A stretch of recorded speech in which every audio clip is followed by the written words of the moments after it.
ప్రజాసేవా భవన్ లో బీజేపీ యువనేత కంది శ్రీనివాసరెడ్డి వివాహ వార్షికోత్సవ వేడుకలు గ్రాండ్ గా జరిగాయి. కేఎస్ఆర్ మ్యారేజ్ డేను పురస్కరించుకుని అనేక మంది బీజేపీ ప్రముఖులు, కార్యకర్తలు, అభిమానులు శుభాకాంక్షలు తెలియజేశారు.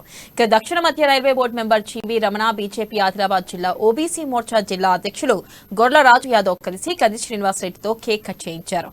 ఇక ఈ సందర్భంగా కంది శ్రీనివాసరెడ్డి ఇలాంటి పెళ్లి వేడుకలు మరెన్నో జరుపుకోవాలని దక్షిణ మధ్య railway board member GV Ramana అన్నారు. ప్రజాసేవ కోసం కేఎస్ఆర్ తప్పిస్తున్నారని గొర్ల రాజు యాదవ్ చెప్పారు. కంది శ్రీనివాసరెడ్డి దంపతులకు భగవంతుని ఆశీస్సులు ఎల్లవేళలా ఉంటాయన్నారు.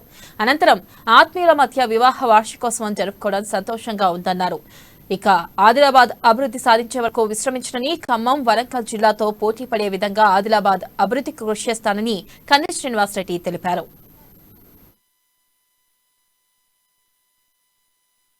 ఈరోజు మన కంది శ్రీనివాసరెడ్డి గారి కార్యాలయంలో మనమందరం కలిసి వారి యొక్క వివాహ వార్షికోత్సవం ఘనంగా జరుపుకోవడం జరిగింది. మరి వారికి 4వ వార్షికోత్సవం అయినా మరి ఇంకొక 96 సంవత్సరాలు వార్షికోత్సవాలు జరుపుకోవాలని చెప్పేసి ఆ భగవంతుడు వారికి అన్ని విధాలుగా ఆశీస్సులు ఉండాలని చెప్పేసి, ఆయురారోగ్యాలు ఉండాలని చెప్పేసి మరి వారికి వివాహ వార్షికోత్సవ శుభాకాంక్షలు తెలియజేస్తూ మరొకసారి మరి యొక్క కార్యాలయము మరి ఇక్కడ ఎందరో మంది అంటే ఆదిలాబాద్